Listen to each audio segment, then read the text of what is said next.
Let's head back to the voicemail of Truth and Reason. Hi, this is Rico. I'm hearing some media members and fans alike talking about let's not re-sign Winston and just move on from him. But the problem is that our roster is getting older. And I've seen something that says we're the fifth most expensive roster in the league. And we really won't have any way to acquire a top-tier quarterback.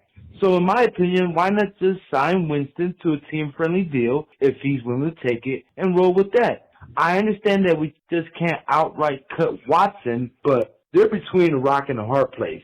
I mean, do you just want to take the next 2 years and eat the cap hits that's going to happen just to get him off the books? Or do you want to keep restructuring his deal, which in turn will keep him on the books for a longer period of time?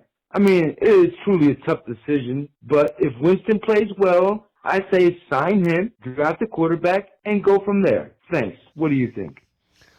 As always, appreciate all of the voicemails. Let's welcome in Tim Bielek from the Plain Dealer, cleveland.com. Tim, so if you restructure his contract, the cap hits go up, but the salary cap also goes up. So the percentage that you are taking up of the salary cap, i.e. your ability to spend on other positions, it's not taking up as high a percentage. That's the thought behind restructuring and kind of pushing it down and keeping him around even if you don't intend to play him.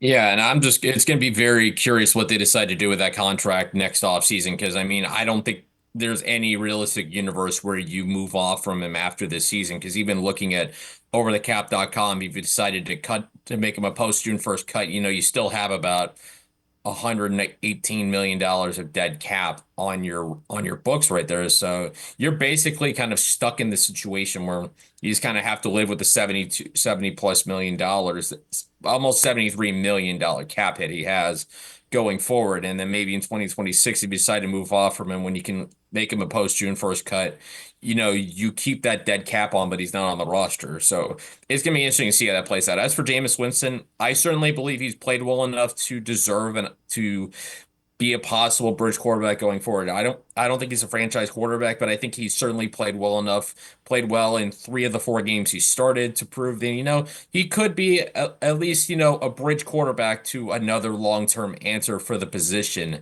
The question is, where can they find one and how soon can they find one? Because when I look at this draft in particular, outside of Shadur Sanders and maybe Cam Ward, there really isn't much in this quarterback draft class to really get excited about.